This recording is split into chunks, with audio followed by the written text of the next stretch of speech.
목적이 이끄는 삶 17번째 우리가 있어야 할 곳입니다. 에베소서 2장 19절 말씀. 그러므로 이제부터 너희가 외인도 아니요 손도 아니요 오직 성도들과 동일한 시민이요 하나님의 권속이라.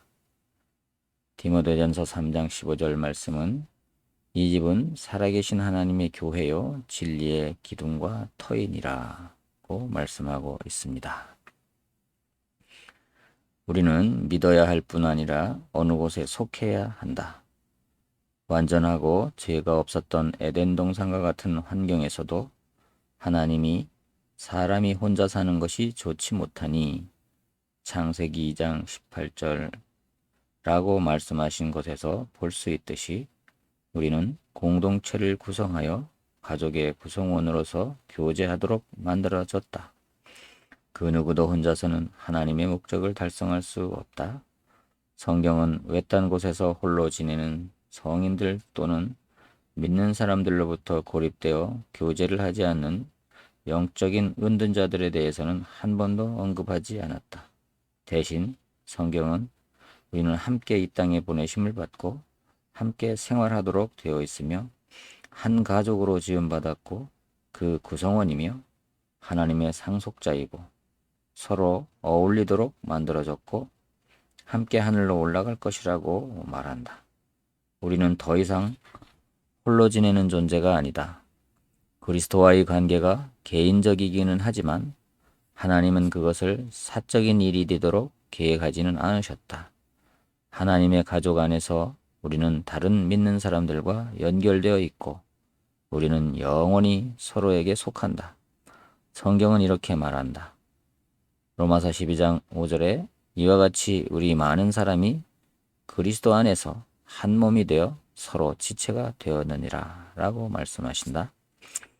그리스도를 따른다는 것은 그분을 믿을 뿐만 아니라 그분께 속한다는 것도 포함된다.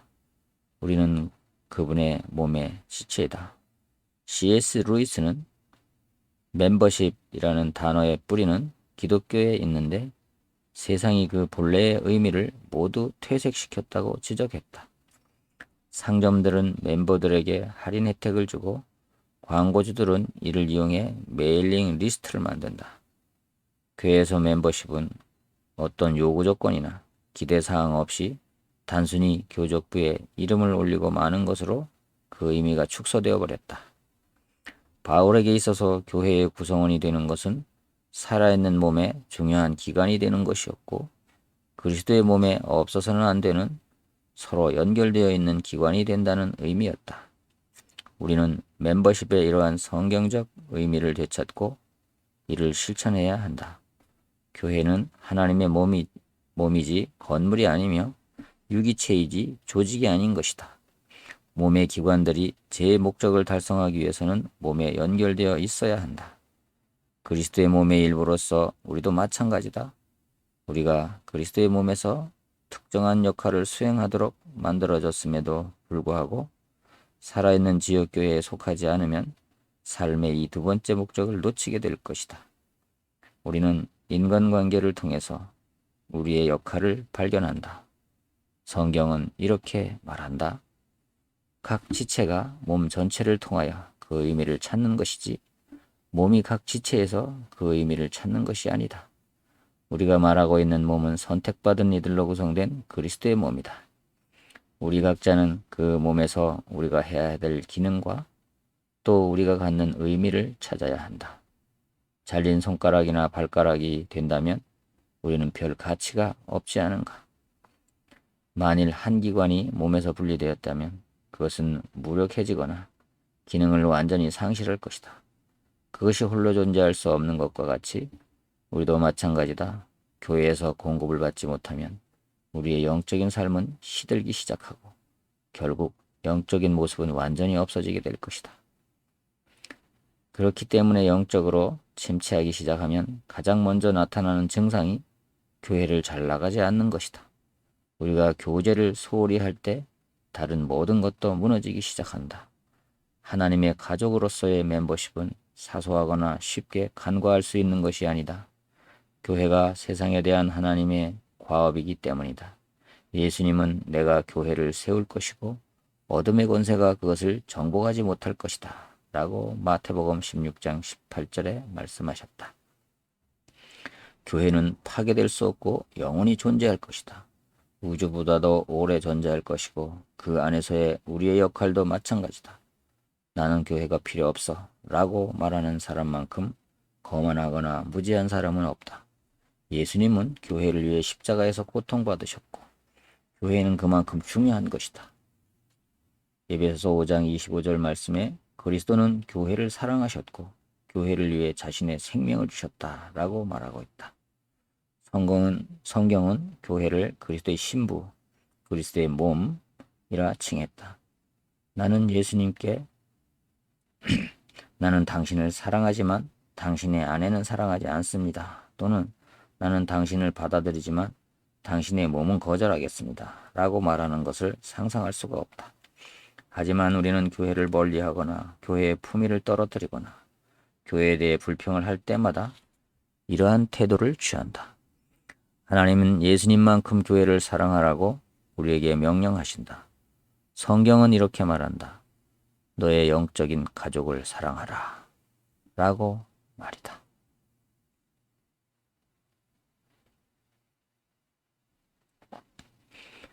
교회에서의 교제.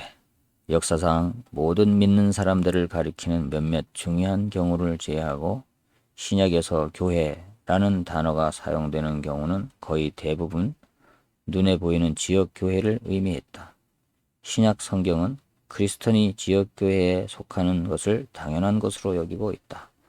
교회에 속하지 않는 크리스천들은 대중 전체에 부정적인 영향을 미치는 죄 때문에 모임에서 제외되고 교회의 처벌을 받고 있는 사람들 뿐이었다. 성경은 크리스천들이 교회가 없이는 몸이 없는 기관과 같고 무리를 잃어버린 양과 같으며 가족이 없이 없는 아이와 같다고 말한다. 즉 그것은 지극히 부자연스러운 일이라고 말하고 있는 것이다. 에베소서 2장 19절에 그러므로 이제부터 너희가 외인도 아니요 손도 아니요 오직 성도들과 동일한 시민이요 하나님의 권속이라 라고 말하고 있다. 그러나 오늘날의 문화인 독립적인 개인주의는 많은 영적인 고아들, 떠돌아다니는 믿는 자들을 만들어냈다. 정체성, 책임 또는 헌신 없이 이 교회에서 저 교회로 떠돌아다니며 지역교회에 속하지 않고도 좋은 크리스천이 될 수 있다고 믿고 있는 사람들이다. 하지만 하나님은 이들의 행동에 절대 동의하지 않으실 것이다. 왜냐하면 성경은 우리가 지역교회에 꼭 헌신하고 활발히 교제해야 하는 이유를 여러 가지로 들고 있기 때문이다.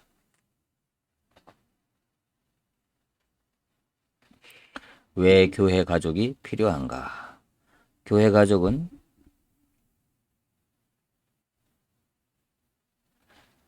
우리가 진정한 크리스천임을 증명해 준다. 제자들의 그룹에 속해 있지 않으면서 그리스도를 따른다고 주장할 수 없다. 예수님은 말씀하신다. 너희가 서로 사랑하면 이로써 모든 사람이 너희가 내 제자인 줄 알리라. 라고 말이다. 우리가 다른 배경, 인종, 사회적 지위에도 불구하고 사랑 안에서 교회 식구로서 하나가 되면 그것이 세상에 대한 증거이다. 우리는 홀로 그리스도의 몸이 아니다. 우리는 그것을 표현해 줄 다른 이들을 필요로 한다. 따로가 아니라 함께 우리는 그분의 몸이다. 교회 가족은 우리를 자기중심적인 고립에서 건져준다. 교회는 하나님의 가족과 어울리는 방법을 배우는 교실과 같다. 그것은 이타적이고 동정적인 사랑을 연습하는 실험실이라고 볼 수 있다. 고린도전서 12장 16절에 만일 한 지체가 고통을 받으면 모든 지체도 함께 고통을 받고 한 지체가 영광을 얻으면 모든 지체도 함께 즐거워하나니 라고 말씀하고 있다. 보통 사람들, 불완전한 믿는 사람들과의 정기적인 만남을 통해서만 우리는 진정한 교제를 배울 수 있고 서로 연관되어 있고 서로 의지하는 신약의 진리를 경험할 수 있다. 성경적인 교제는 우리가 예수 그리스도에게 그러하듯 서로에게 헌신하는 것이다. 하나님은 우리가 서로를 위해 삶을 나누기를 바라신다. 요한복음 3장 16절을 잘 알고 있는 많은 크리스천들이 요한일서 5장 16절은 잘 모른다. 그가 우리를 위하여 목숨을 버리셨으니 우리도 형제들을 위하여 목숨을 버리는 것이 마땅하니라 라고 말씀하고 있다. 하나님은 우리가 이런 희생적인 사랑을 믿는 다른 믿는 사람들에게 보여주기를 원하신다.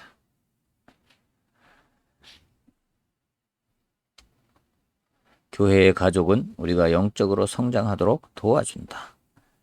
방관자의 입장에서 수동적으로 교회를 다니는 것으로는 영적인 성장을 할 수 없다. 교회 생활에 참여해야만 영적으로 성장할 수가 있는 것이다. 성경은 이렇게 말한다. 각 부분이 제 역할을 하므로 다른 부분들의 성장을 돕게 되고 그래서 몸 전체가 건강하고 사랑으로 가득하며 성장할 수 있게 된다라고 말하고 있다. 신약에서 서로라는 말이 50번 이상을 등장한다. 우리는 서로를 사랑하고 서로를 위해 기도하며 서로를 격려하고 권고하며 무난하고 섬기며 가르치고 받아들이며 존경하고 서로의 짐을 나누어지며 또한 서로 용서하고 서로에게 복종하며 헌신하는 등 여러 가지 다른 일들을 서로 하라는 명령을 받았다. 이것이 성경적인 멤버십이다. 이것이 우리가 가족으로서 행해야 하는 책임이고 교회에 속해 교제함으로 이루기를 하나님이 바라시는 일이다. 우리는 누구와 이렇게 교제하고 있는가? 우리 주위에 우리를 방해하는 사람이 없으면 거룩해지기가 더 쉽다고 생각할 수 있지만 이것은 거짓되고 시험이 없는 거룩함이다. 고립은 속임을 낳는다. 주위에 우리에게 도전하는 사람이 없을 때 자신이 성숙하다고 착각하는 것은 아주 쉬운 일이다. 하지만 진정한 성숙함은 관계에서 드러난다. 우리가 성장하는 데에는 성경 말씀을 믿는 것, 그 이상의 것이 필요하다. 우리는 다른 믿는 사람들이 필요하다. 서로에게 배우고 서로에게 행동의 책임을 점검받을 수 있는 관계를 통해서 더 빠르고 강하게 성장할 수 있다. 다른 사람들이 하나님이 그들에게 가르쳐 주신 것을 가지고 우리와 나눌 때 우리도 역시 배우고 성장하는 것이다. 그리스도의 몸이 우리를 필요로 한다. 하나님은 우리에게 그의 가족 안에서 독특한 역할을 주셨다. 이것이 우리의 사역이고 하나님은 이 임무를 위해 우리에게 많은 재능을 주셨다. 은사는 교회를 돕는 데 사용하라고 주신 선물이다. 하나님은 우리가 교회에서 우리의 은사를 발견하고 발전시키며 사용하기를 원하신다. 우리에게 더 넓은 범위의 사역이 있을지도 모르지만 그것은 우리가 교회 사역을 하고 난 후 추가적으로 하는 것이다. 예수님은 우리의 사역을 세워주시겠다고 약속하신 것이 아니라 당신의 교회를 세우시겠다고 약속하셨다. 세계 전역에 걸쳐 그리스도의 일에 동참하게 된다. 예수님이 이 땅 위를 걸으셨을 때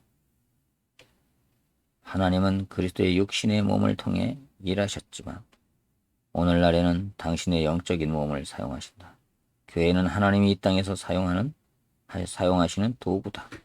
우리는 믿는 사람들이 서로 사랑함으로써 하나님의 사랑을 증거할 뿐 아니라 하나님을 알지 못하는 세상의 구석구석에 이 사랑을 전해야 하는 아주 멋진 특권을 받았다. 그리스도의 몸의 지체로서 우리는 그분의 손, 발, 눈, 그리고 심장이 되어서 이 세상에서 그리스도를 위해 일하는 것이다.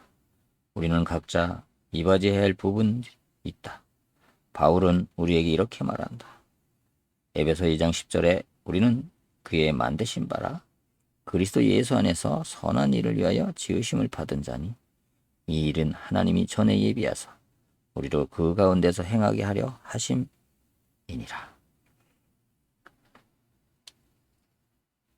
교회 가족은 타락의 유혹에서 우리를 지켜준다. 우리는 그 누구도 유혹에 대한 면역이 없다. 상황이 되면 우리 누구나 죄를 지을 수 있다. 하나님은 이것을 아시고 우리가 서로 책임을 점검하게 하셨다. 성경은 이렇게 말한다. 오직 오늘이라 일컫는 동안에 매일 피차 권면하여 너희 중에 누구든지 죄의 유혹으로 강팍해 됨을 면하라. 그렇기에 네 일이나 알아서 해라는 말은 크리스천들이 사용해서는 안 될 말이다. 우리는 서로의 삶에 관해서 공동체의 삶을 살도록 부름받았다. 만일 지금 누군가 영적으로 흔들리고 있는 사람을 본다면 그들을 쫓아가서 교제 가운데로 다시 데리고 나오는 것이 우리의 책임이다. 야고보는 우리에게 이렇게 말한다. 만일 하나님의 진리로부터 멀어져 방황하고 있는 사람을 안다면 그들을 단념하지 말고 그들을 찾아가라. 그리고 그들을 다시 데리고 오라. 교회로 인한 유익 가운데 하나는 지도자들을 통하여 영적인 보호의 역할을 감당하게 한다는 것이다. 하나님은 당신의 양무리를 영적 전쟁으로부터 지키고 보호하고 지도하고 돌보도록 목자들을 허락하셨다. 그들은 여러분의 영혼을 지키는 사람들이요. 이 일을 장차 하나님께 보고드릴 사람들입니다. 라고 히브리서 13장 17절에 번역하고 있다. 사탄은 교회에서 멀어지고 마음이 떠난 사람들을 좋아한다. 하나님의 가족들로부터 고립되어 있는 사람들과 영적인 지도자들로부터 점검받을 수 없는 상황에 처한 사람들을 좋아한다. 왜냐하면 이들은 사탄의 속임수에 대항할 힘이 없기 때문이다. 모든 것은 교회 안에 있다. 나는 세들백 교회 이야기를 통해서 건강한 교회가 건전한 삶에 꼭 필요한 요소임을 설명했다. 나는 그 책도 꼭 읽을 것을 권한다. 교회의 목적이 하나님이 우리에게 가지고 계신 이 땅에서의 목적을 성취하는 데 도움을 주는 것임을 이해하는 데 유익하기 때문이다. 그분은 우리의 가장 깊은 5가지 필요를 채워주시기 위해서 교회를 세우셨다. 추구해야 할 목적, 함께할 사람들, 살면서 지킬 원칙들, 종사할 직업, 그리고 살아갈 힘, 사실 이 모든 것을 한꺼번에 모두 받을 수 있는 곳은 교회밖에 없다. 하나님이 교회에 대해 가지고 계신 5가지 목적은 우리의 삶에 대해 가지고 계신 목적과 일치한다. 예배는 하나님에게 집중하도록 도와준다. 그리고 교제는 삶의 문제들에 대처하도록 도와준다. 제자 훈련은 믿음을 지키도록 해주고 사역은 우리의 재능을 발견하도록 도와준다. 전도는 우리가 임무를 수행할 수 있도록 도와준다. 이 세상에서 교회 같은 곳은 아무데도 없다. 우리의 선택입니다. 모든 아이는 태어나면서부터 자동적으로 인류라는 공통된 가족이 되었습니다. 하지만 그 아이가 보살핌을 받으며 건강하고 강하게 성장하기 위해서는 특정한 가족의 구성원이 되어야 합니다. 영적인 면에서도 마찬가지다. 우리는 다시 태어나면서 자동적으로 하나님의 큰 가족이 되었다. 그렇지만 우리 자신이 그 가족의 실제 모습인 교회의 일원이 되어야 한다. 교회를 다니는 것과 교회의 구성원이 되는 것의 차이는 헌신의 정도이다. 단순히 교회를 다니는 사람들은 방관자이고 구성원들은 참여자이다. 또한 단순히 교회를 다니는 사람들은 소비자이고 구성원들은 기여자이다. 교회를 그냥 다니는 사람들은 책임을 공유하지 않고 이득만을 바란다. 이것은 단순히 동거를 하는 커플과 결혼을 통해서 서로에게 헌신하기로 한 커플의 차이와도 같다. 왜 교회의 구성원이 되는 것이 중요한가? 왜냐하면 그것이 우리가 영적인 형제 자매들에게 헌신하고 있음을 이론이 아닌 실제로 보여주고 있기 때문이다. 하나님은 우리가 하나님이 사랑하신 것처럼 이상적인 사람이 아닌 실제의 사람을 사랑하기 원하신다. 우리는 완벽한 교회를 찾기 위해 평생 시간을 보낼 수도 있다. 하지만 절대로 찾을 수 없다. 하나님처럼 우리는 불완전한 죄인들을 사랑하도록 부름받았다. 사도행전에서 예루살렘의 그리스천들은 서로에 대해 매우 구체적으로 노력했다. 그들은 교제에 열심으로 임했다. 하나님은 오늘날 우리도 이렇게 하기를 바라신다. 성경은 말한다. 저희가 사도들의 가르침을 받아 서로 교제하며 떡을 떼며 기도하기를 전혀 힘쓰니다. 라고 사도행전 2장 42절에는 말하고 있다. 하나님은 오늘날 우리도 그와 똑같은 것들에 헌신하기를 바라시는 것이다. 크리스천의 삶은 그리스도에게 헌신하는 것이 이상이다. 헌신하는 것 이상이다. 다른 크리스천들에 대한 우리의 헌신을 포함한다. 마게도니아의 크리스천들은 이것을 이해했다. 바울은 이렇게 말했다. 그들은 우리가 기대했던 것 이상으로 먼저 자신을 주님께 드리고 난 후에 하나님의 뜻대로 우리에게도 주었던 것입니다. 라고 말이다. 하나님의 자녀가 된 후에 교회의 구성원이 되는 것은 자연스러운 과정이다. 우리는 그리스도에게 우리 자신을 헌신함으로써 크리스천이 된다. 하지만 우리가 교회의 멤버가 되기 위해서는 믿는 사람들의 모임에 헌신해야 한다. 첫 번째 결심으로 우리는 구원받고 두 번째 결심으로 우리는 교제할 수 있게 된다.